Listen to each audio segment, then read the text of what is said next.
$100 puzzle, یہ ایک جاپانی پہیلی ہے۔ 2013 میں کینیڈین یونیورسٹی میں یہ پہیلی پیش کی گئی اور صرف 30% طلبہ ہی اس کا صحیح جواب دے پائے۔ اس کے بعد اس پہیلی کو یا اس پزل کو ایک پیمانے کے طور پہ لیا جاتا ہے اور کسی بھی شخص کا IQ لیول چیک کرنے کے لیے عام طور پہ اس پہیلی کو پوچھا جاتا ہے۔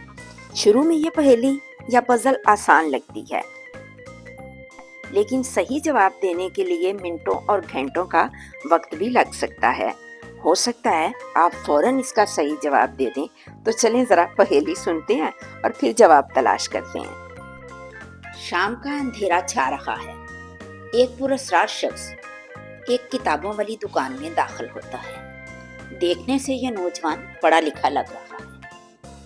وہ بک شیلف سے کتابیں اٹھا کے دیکھتا ہے، گویا اپنی پسند کی کتاب تلاش کر رہا ہو۔ آخر کار اسے ایک کتاب پسند آ جاتی ہے جس کی قیمت $10 ہے۔ وہ کاؤنٹر پہ پہنچتا ہے اور دکان کے مالک کو $100 کا نوٹ دیتا ہے۔ دکان کا مالک یہ نوٹ لے لیتا ہے، لیکن وہ یہ نہیں دیکھتا کہ دراصل یہ نوٹ جعلی تھا۔ اب دکاندار کے پاس $100 کا چینج نہیں تھا یا ریزگاری نہیں تھی۔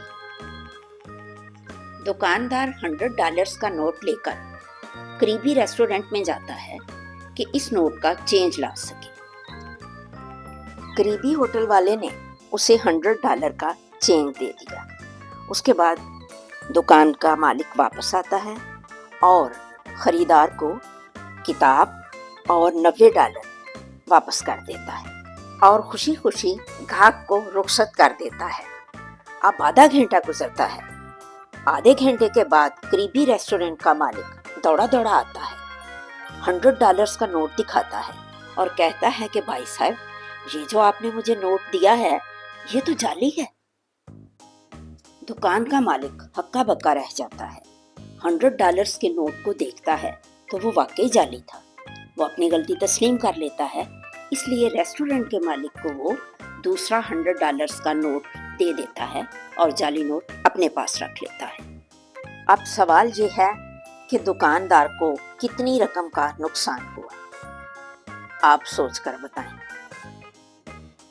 تو چلیے حساب لگا لیتے ہیں۔ کتاب کی قیمت $10، گاہک کو واپس کیے $90، ریسٹورنٹ والے کو دیے $100، ٹوٹل نقصان $200۔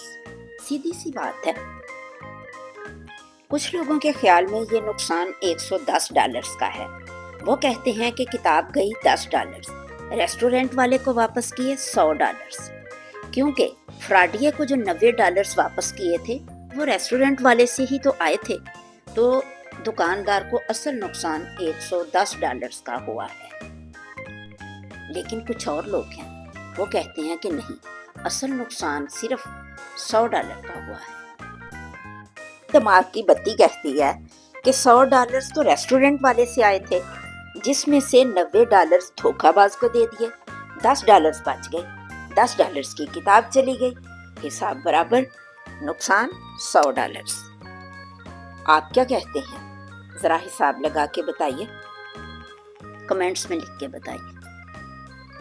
یقیناً آپ اصل جواب تک پہنچ چکے ہوں گے، پھر بھی کمنٹس میں دیکھیے تو اس جواب کی تفصیل مل جائے گی۔